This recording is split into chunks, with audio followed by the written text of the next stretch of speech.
Avoir.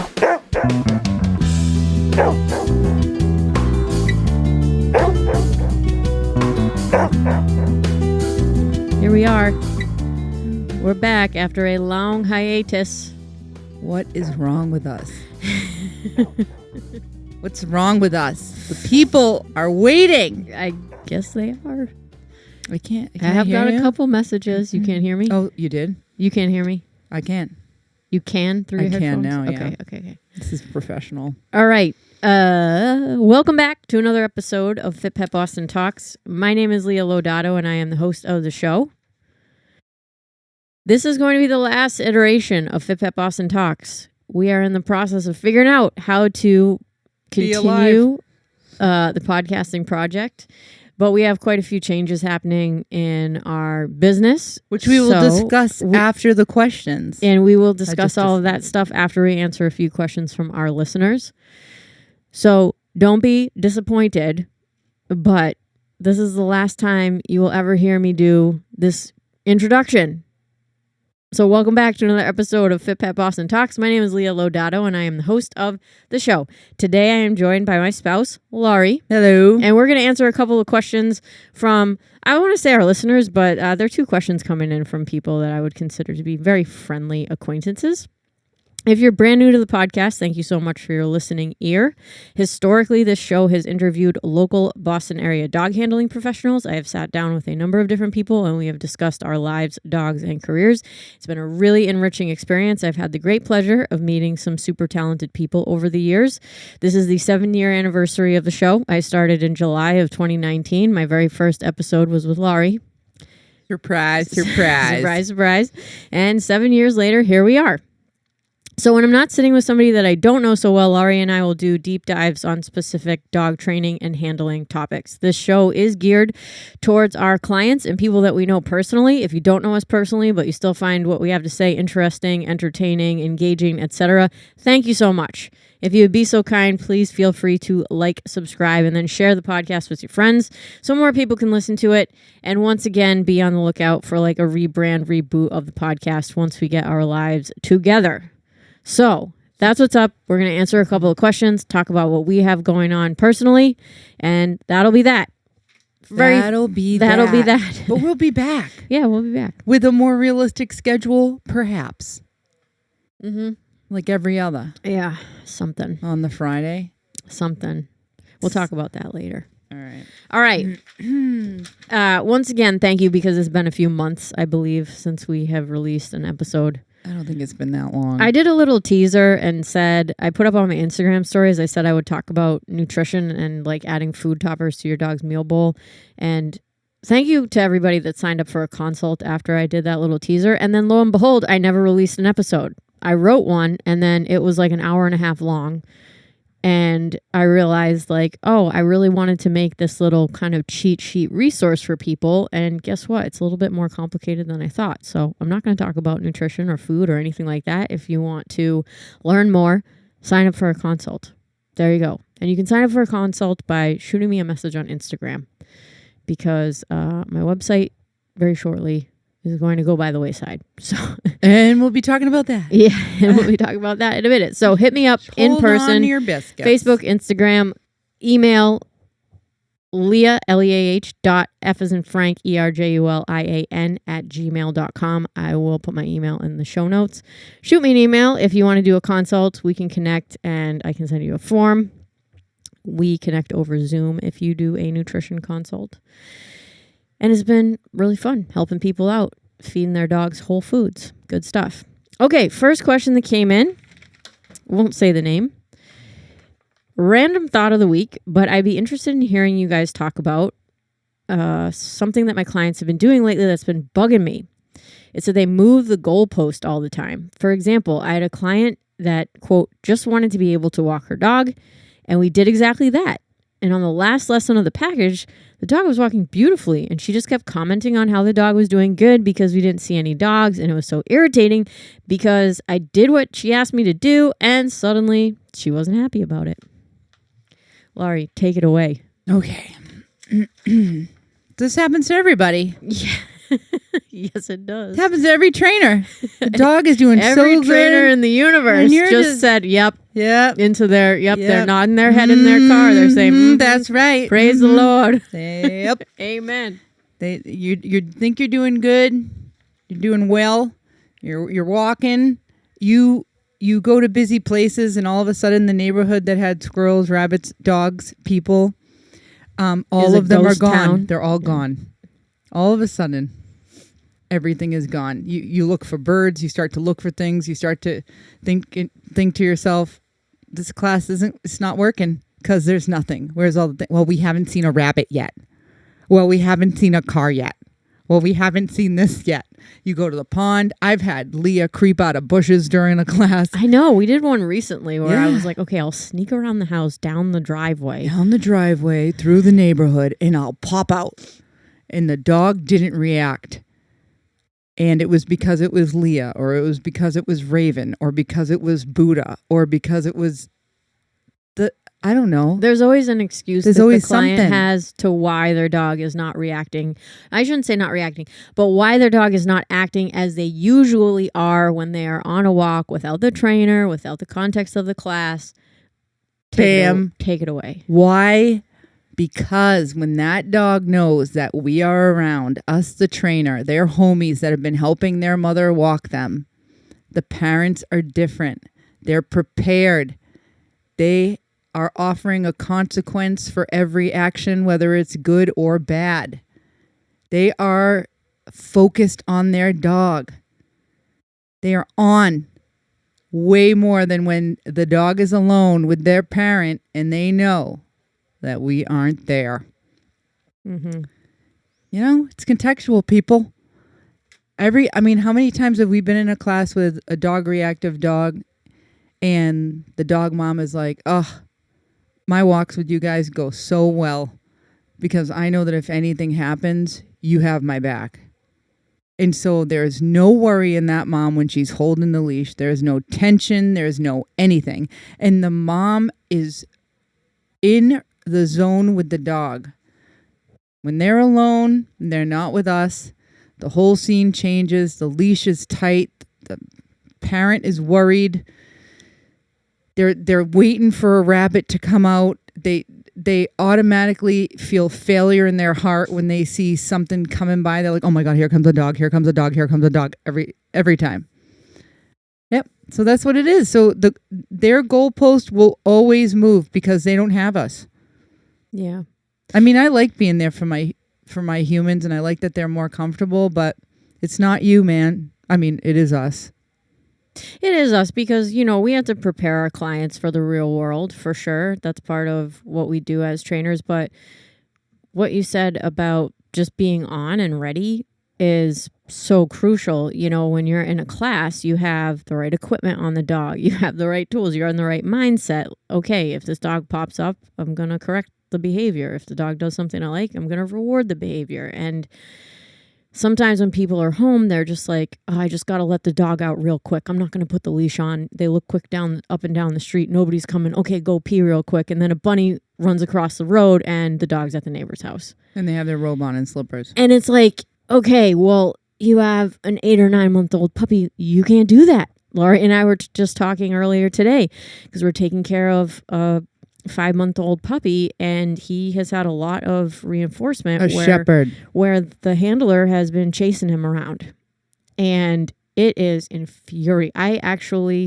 I was playing with him, and I just had the short leash on him. I didn't have the long line.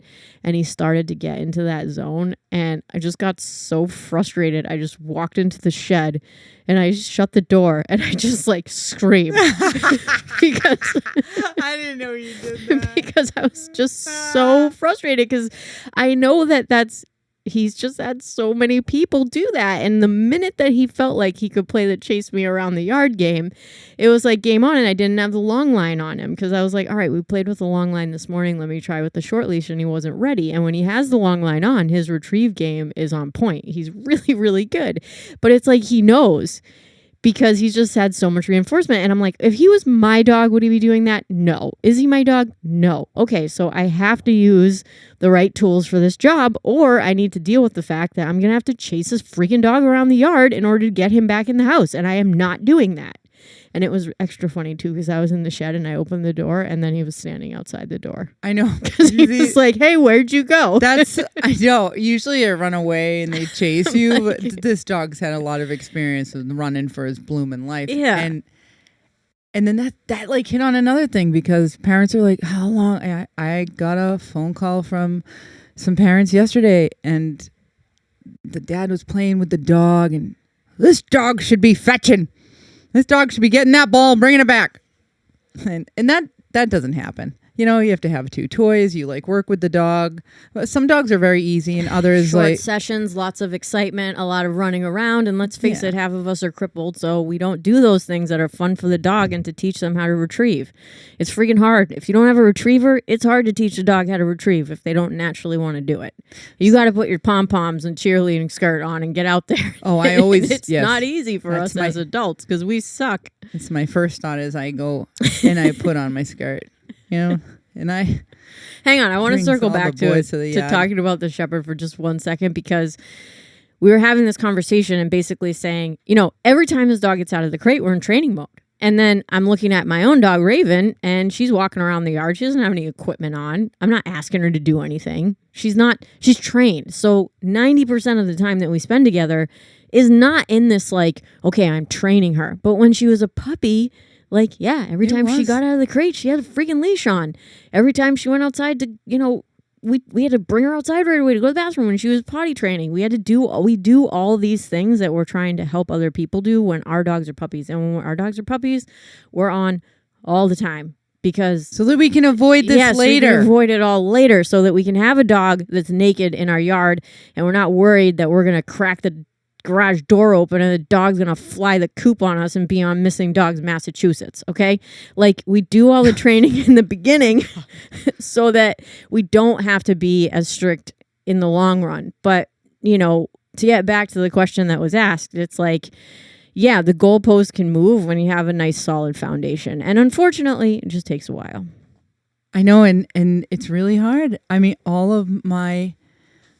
I have so many puppies right now, and they're all doing shit. They're all doing stuff that is making their parents alcoholics. I mean, between I got a doodle biting his mom just because he wanted her to drop the damn ball, and well, she did, so that worked.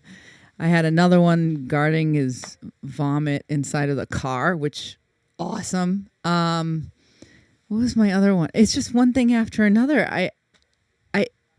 Or a dog just flat out passing out in the middle of the lawn and not moving.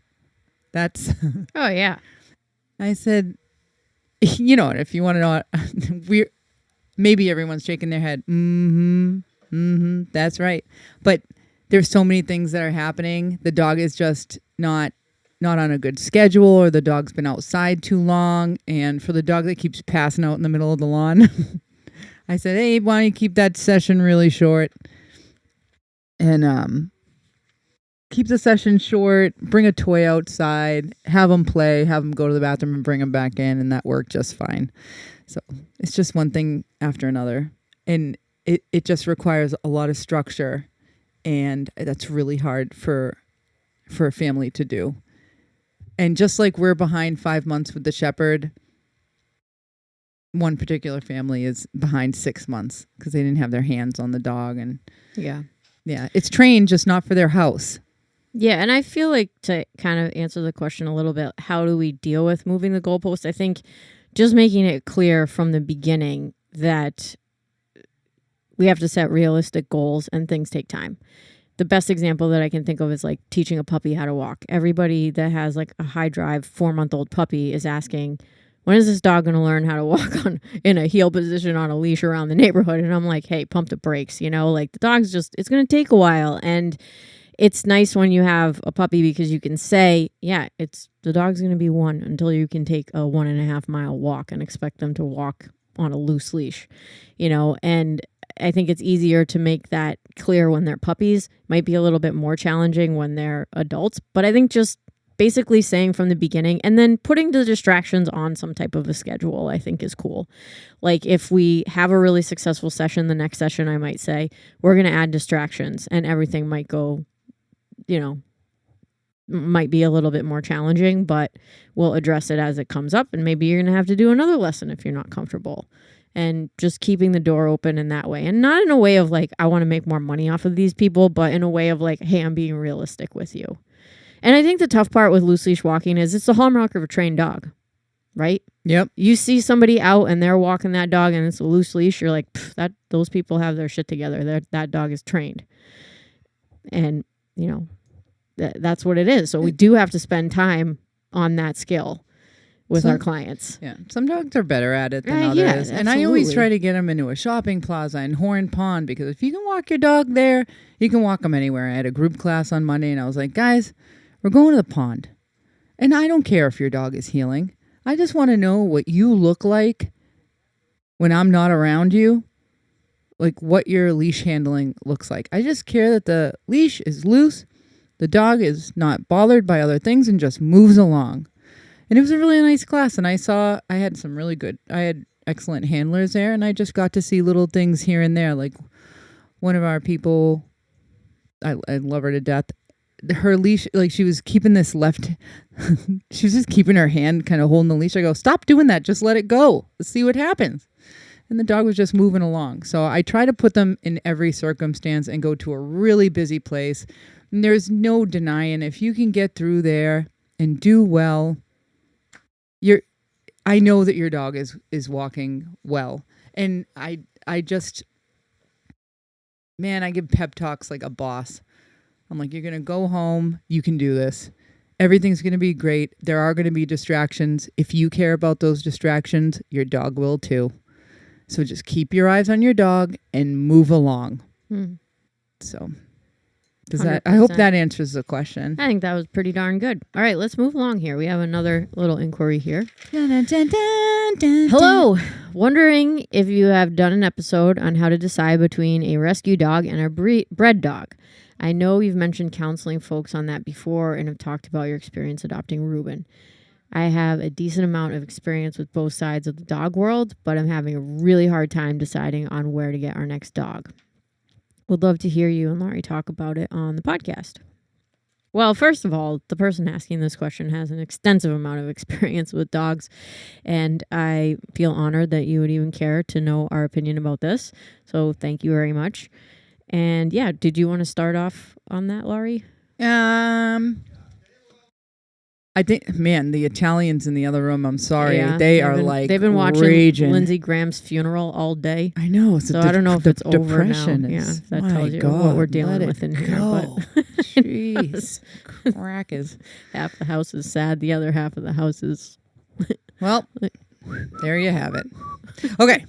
So a bred dog or adopt a dog. If you have really specific requirements for that dog, oh my God. What's he gone on about? Hold on. He's like, oh. If you have really specific requirements for your dog, then go to a breeder. If you want a gun dog, go to a breeder. If you want a dog that plays frisbee, if you need a retriever, if you need you got to go. You got to go to a breeder. If you have a situation in your house where you have, okay. So I have a customer right now. She has 2 children on the spectrum. She has very strict requirements for the dog. I recommended that she go to a breeder who has dogs that have been into a therapy dog program, not a service dog, but a therapy dog program. Letting the breeder pick out the dog for her. And it's impossible to get your hands on. I was like in love with this Boonfield lab breeder because the dogs were so solid, and she has given so many of her dogs to police stations in her area, and one of our customers got one.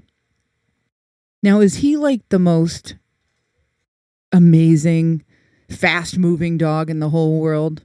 He's not. He is a loaf of bread, and he's bulletproof. This dog grew up with 2 older people that have nothing happening in their house, and they live in the middle of the woods. They walk that dog in the middle of the city, and he doesn't care. Yeah, he has no socialization to, oh, Noise, different anything. sight stimulation, get him around things, socialize the puppy. Zero socialization. Doesn't You care can about. take him at 4 years old and go walk around Boston. The dog doesn't give 2 shits. Nope. It's genetics. Doesn't- It's genetics. Yep, doesn't care about Yeah, solid genetics, dogs, man. people, go a long way. rude dogs, happy. I mean, and unfortunately, she doesn't give to pet homes anymore, which, you know, when you're giving to a bunch of therapy dogs, why would you? Unless somebody wanted to be a therapy dog handler. So I was bummed about that. But, you know, border collies. Yeah, I Australian just think that if Shepherds. you rescue a dog, no matter what, I don't necessarily think you can't rescue a dog for a purpose, especially if you want to do like a drive sport that doesn't require a lot of like obedience, agility, disc dog sports, dock diving, things like that. I do think it's possible to rescue a dog. Obviously, my dog's a rescue dog, and I play disc with him, and he loves it. But I think just having an open mind to temperament issues that might come about is really important. I think it's really important to understand that the dog might not be the dog that you were hoping for. You know, like Ruben does not travel very well. He gets really freaking stressed out when he's in different environments. It doesn't mean that he's a bad dog. It doesn't mean that he's going to bite anybody or another dog. He's not. But I know that if I bring him to certain places or expose him to certain things, like he's just stressed. And so I don't do that with him anymore because I'm like, you know what? It's not worth it. My mom asked me the other day, like, why haven't you brought Ruben in a while? I'm like, well, Mom, you know, he doesn't travel real well. And when I come to your house, they have to spend a little bit of time inside the car because, you know, we're inside talking and I know that he's a little bit stressed out and he's 8.5 years old. Like, I'd rather just leave him home. And so I think having an open mind about temperament issues, and if you have any, just understand that like there may be things that you just have to accept despite the fact that you socialize the dog and you do everything right the way that you are supposed to do them. Like sometimes it's, you know, might not be exactly what you wanted. I think if you can have an open mind about that stuff, rescue dogs is the freaking coolest dogs. You know, they have personality, they're interesting, they're interesting looking sometimes, especially if you get a young rescue dog. You have no idea what it's going to look like. We had no idea what Ruben was going to look like. Colton is another one. Margarita, you know, they all rescued as puppies and you know, they kind of grow into themselves. It's just really cool to see them kind of blossom. But I mean, you, like I said, it's to have like this awesome, like I rescued Seamus and he was my pit and I loved him, and all I cared about him is that he was like my living stuffed animal. We loved going for walks. Like, what do you want? What did I want from Seamus? I wanted a buddy. Ultimately, no matter what dog I have, they have to be my friend. That's how I started out. When I was sick and I got my first dog, I just wanted a friend. And any dog can be your friend, rescue or bred. And even when you have a bred dog, you can still have a little something. And, you know, like you get a full bred dog, but you're also getting all their weird idiosyncrasies that come with it. They ain't all perfect, let me tell you. So you never know. Let me tell you. I wish Buddha had more drive. And it's sometimes it keeps me from pursuing more with him, I think. Or maybe I'm using that as an excuse. I don't know. I don't think so. But he is like so laid back. He's so laid back. And I fought the good fight with him as a puppy. I really did. We had to work I had to work really hard to get his attention, and Melissa can attest to this. There were days where we would go to public places and this dog would be hanging off the leash, like biting it, like just straight Cujo. Now he's the nicest dog in the whole world. But like I said, every breed comes with their things. I do have one kind of tip for getting a bred dog that I think I will stick to, unless I get a referral from somebody that I trust beyond a shadow of a doubt, which the list is short. But I'm a big fan of meeting the dogs that you're interested in purchasing from the breeder That's how I got Raven. That's how Lori got Buddha. Like, we knew dogs that came from those breeding programs and saw them working and met them. And I love Labrador retrievers. I do not know every Labrador retriever breeder from on the Eastern Seaboard. I'm not one of those people. You know, there are people in the LRCGB, the Lab Club, that they know and they might be breeders or just enthusiasts, and they know everybody. They know everything. They know everybody. They just constantly are in that world. And I am not. I just see dogs, and if they're cool dogs, I'm like, where'd you get that dog? That's where my next dog is going to come from. And I think that there is something to be said for that versus like internet shopping for dogs, just because people can put whatever they want on the internet without having to verify, you know, that information. And it can be really misleading, but I think kind of sticking to a more old school approach to getting a dog, like referrals, meeting the dogs, not being wooed by fancy posters or pictures on social media, or even videos. You know, videos are great, but, you know, like with the Labradors, right? I got involved with my buddy Carlos. Shout out Carlos, who's very involved with Riverstone Kennels. And I got to meet Josh, the owner of the kennel. I've met probably over 10 Riverstone dogs over the course of the last 3 years or so. Every single Riverstone Labrador retriever I've met is exceptional. Like, there hasn't been one that I've been like, oh, that's a dud. Or like that one has like a characteristic I'm not too crazy about. And so that gives me a lot of information about that breeder and whether or not those dogs are, you know, what I might be looking for. And to be honest with you, like, am I somebody that wants to go hunting with my dogs? No, like, I have more of an interest in doing obedience and disc and just having a good all around pal. But being exposed to those dogs really gives me a lot of insight as to, you know, what they're actually like versus going online and seeing pictures and video and stuff like that. So I'm a big fan of meeting dogs in person again, or getting a referral from somebody that I know really well. Dog competitions are great because that's how I got the name of Bodie's breeder for Mark. Yes. I saw this lady working her Bernese Mountain Dog, and I was like, wow, this dog has great attention. Yeah. And beautiful, you know, looks and smarts. God doesn't give with both hands. I was like, wow, this dog is awesome. Hey, who's your breeder?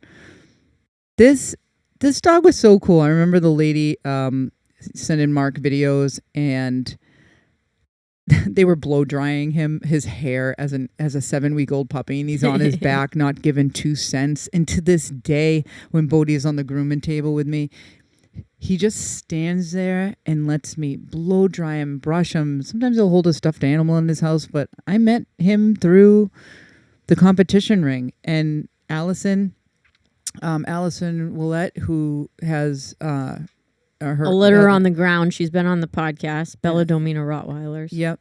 I was working one of her puppies because it was a couple that lived near us. So they chose me as a trainer. Thank you. And man, this dog was so good. Mm-hmm. And the way she healed, I was like, are you kidding me? For a Rottweiler, just so on point.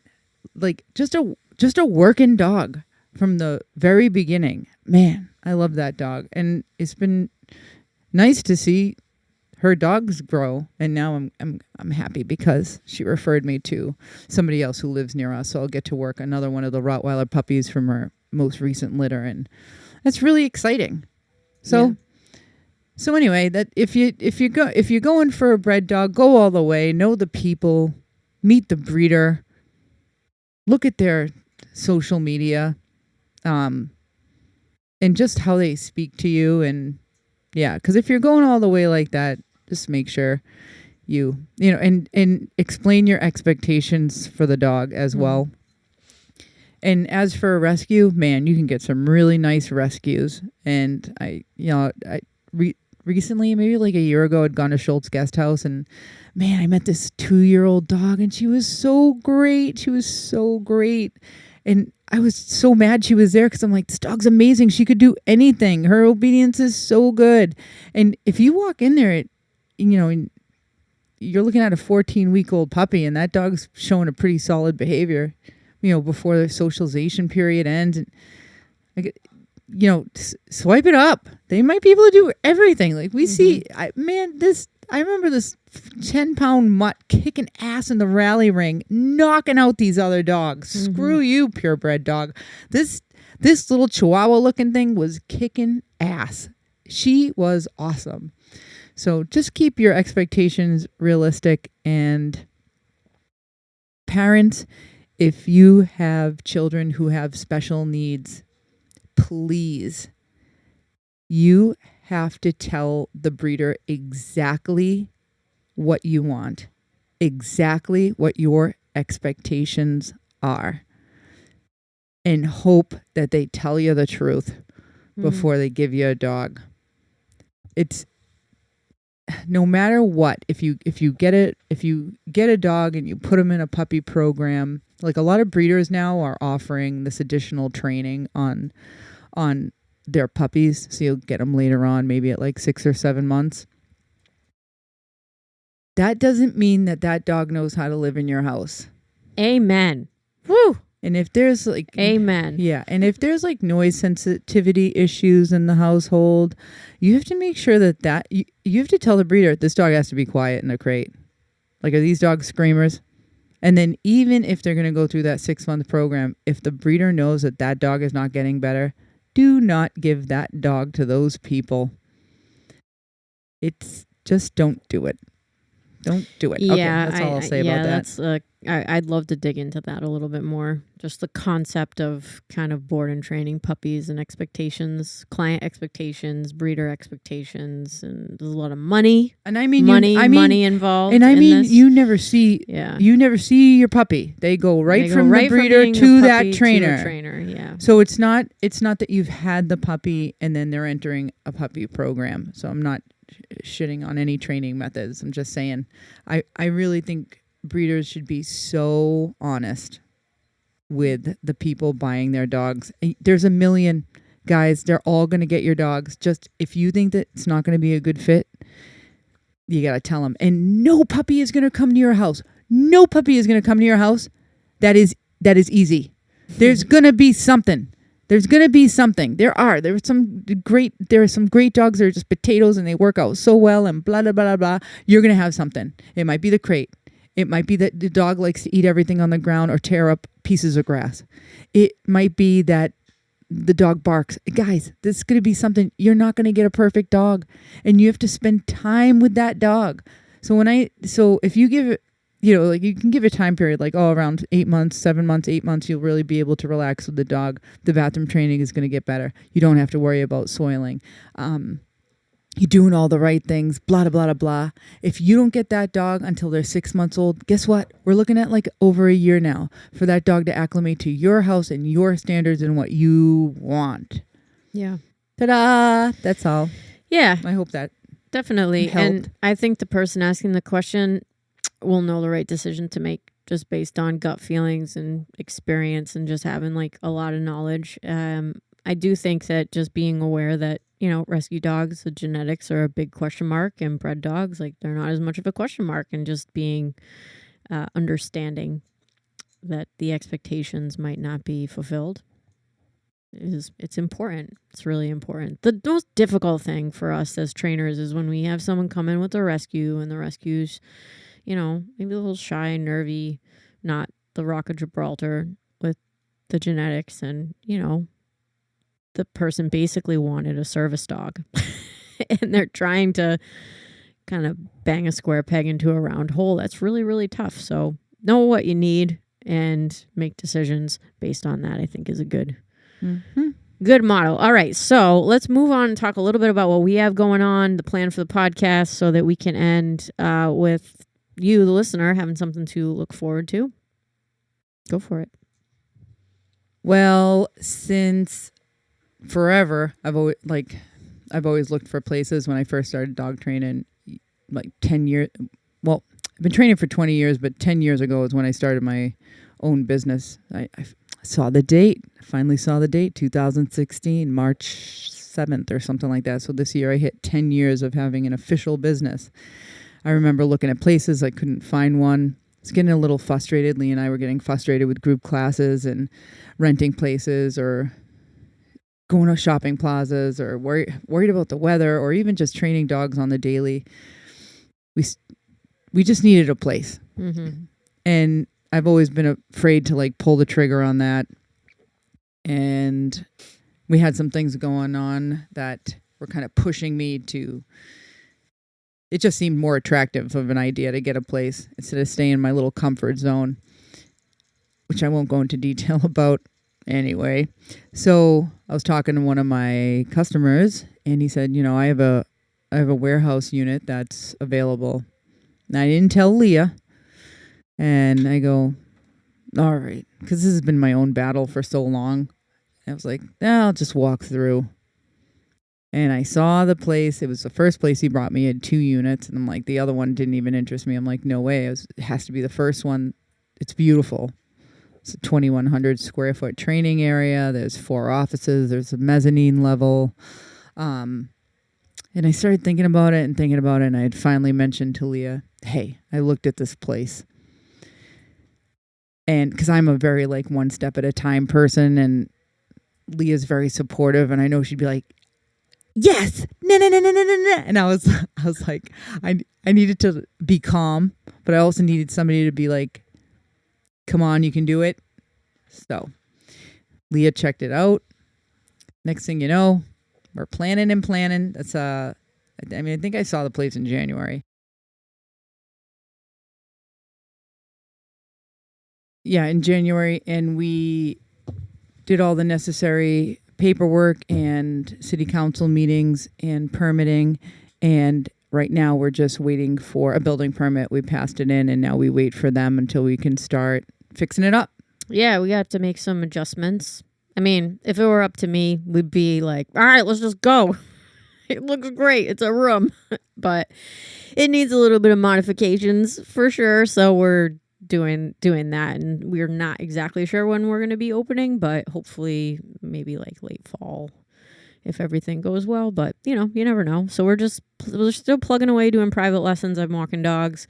I have a plan moving forward for my dog walking clients, but I will be winding down Fit Pet Boston, and that's one of the reasons why we're going to kind of press pause on the podcast and also just figure out a strategy moving forward for how we're going to continue the show, what it's going to be called, and hopefully it will be on some sort of a schedule for the podcast.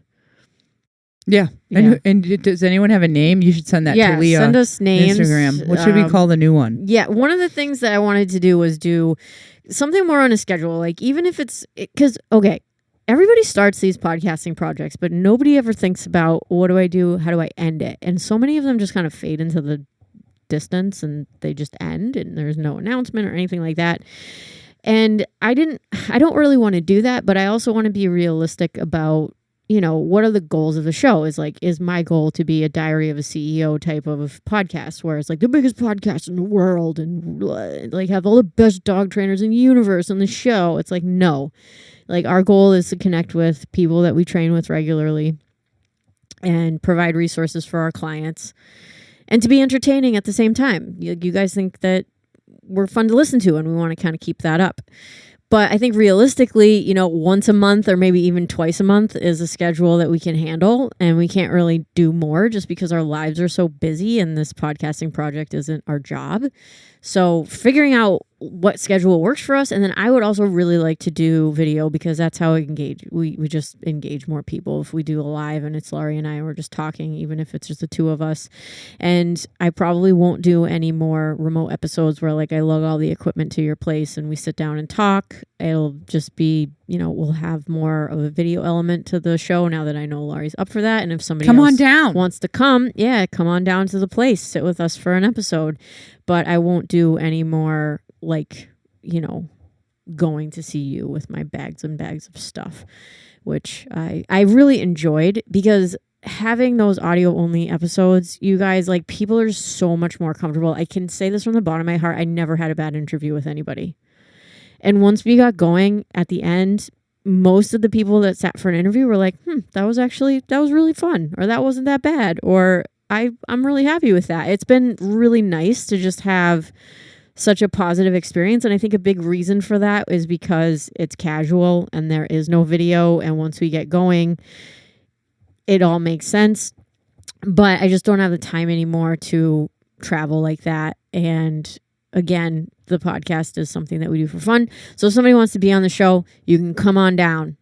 We'll make it happen in person. And I don't like remote podcasts because I just love sitting with people in person. And I think that there's something to be said with being accountable to what you say in real life. I think people say things over the internet that they would never say if they were actually sitting across from a person. And I think that it's just important for me to have that like real life element to the show. So that's what's going on. Did you want to say anything else about that, Laura? Nope. Nope. Okay. I think that covers it all. I think that covers We're going to it be all. working together, honey. We're going to be working together more, training dogs. Hold on. Yeah, and I'm excited about the indoor facility. You know, it's something that we went back and forth on because I love being outside. And that will always be a part of our training. And luckily, this new space is in a really sweet spot because there's plenty of neighborhood stuff. Like Horn Pond is really close. So you have a bunch of nature around. But like the fact of the matter is in New England, I mean, 50% of the time, the weather is so bad that you have to modify your plans if we had a lesson scheduled to be outside, you know, because it's winter half the year. And then, you know, we have tough weather around here. So I'm excited to just have an indoor space to train. And no matter what, we're going to be able to train dogs, regardless of what's going on outside. Yeah, the winters are long. Yeah. And this winter was particularly long. Oh, it's brutal. And as you stay outside for all those years, you get a little broken. Mm-hmm. So, yeah, I'm psyched about the location of the place, too. It's right in the middle of the city center. You know, a stone's throw from the pond. So we have the best of both worlds. We have an area that will service all of our customers. It's very easy to get to, and it's awesome. So that's it. Yeah, we're super excited. So the website's coming along. I'm building that puppy out. You know me, web designer extraordinaire. You're doing a great job, honey. Yeah, it you know, it's not much to look at, but all the information is there. Yeah. Okay. All right. So yeah, we're gonna have everything that is relevant will be up there. But yeah, I won't make an announcement about services and all that stuff. When we reboot the show, we'll introduce you to everything that we have to offer at that space. In the meantime, thank you so much for listening. We very, very much appreciate it. Ta-ta for now. You will hear from us next time. Thank you, and send questions in so we have something to talk about. Yeah, there you go. All right, bye-bye. Bye-bye.